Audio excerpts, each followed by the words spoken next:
Et ça s'agite à Matignon. Johan Baudin, vous êtes sur place. La passation de pouvoir avec Gabriel Attal aura lieu à 18 h.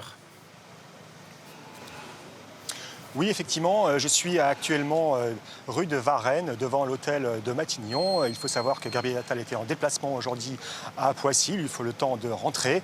La passation de pouvoir est prévue aux alentours de 18 h. Vous l'avez dit, ici à l'hôtel de Matignon. C'est la fin d'un long feuilleton politique de plus de 50 jours pour désigner un successeur à Gabriel Attal. Gabriel Attal, le plus jeune Premier ministre de la Ve République, va transmettre le témoin, les dossiers brûlants, à Michel Barnier, après avoir passé 7 mois à Matignon. Il était à la tête, je vous le rappelle, d'un gouvernement démissionnaire depuis le 16 juillet. Michel Barnier, c'est un membre du parti Les Républicains. Il est libéral, il est pro-européen. Il est à l'opposé le plus âgé Premier ministre de la Ve République. Il a une très très longue carrière politique, près de 50 ans. Il a gravi quasiment toutes les institutions de la République.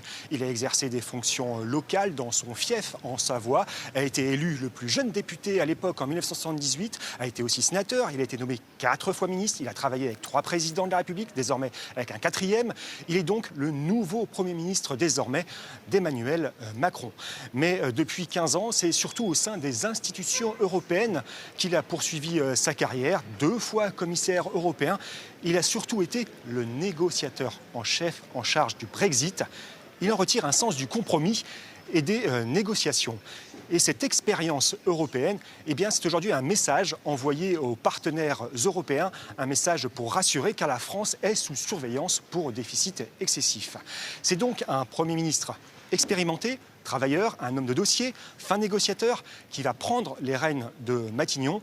Autant de qualités qui seront fort utiles, car il aura une majorité relative, instable. Mais d'ores et déjà, Marine Le Pen, la présidente d'honneur du Rassemblement national, a fait savoir qu'il n'y aura pas de motion de censure préalable si Michel Barnier était nommé. Une sorte, en fait, de pacte de non-agression. Il aura le soutien supposé des députés Lyotte, Renaissance, LR. Par contre, il devra faire face à une opposition franche des députés du Nouveau Front populaire. Gabriel Attal devrait lui transmettre les dossiers les plus urgents. Et en premier lieu, il s'agit de la préparation du budget. La trajectoire budgétaire française doit être transmise à Bruxelles d'ici 15 jours et être déposée sur les bureaux de l'Assemblée et du Sénat pour le 1er octobre.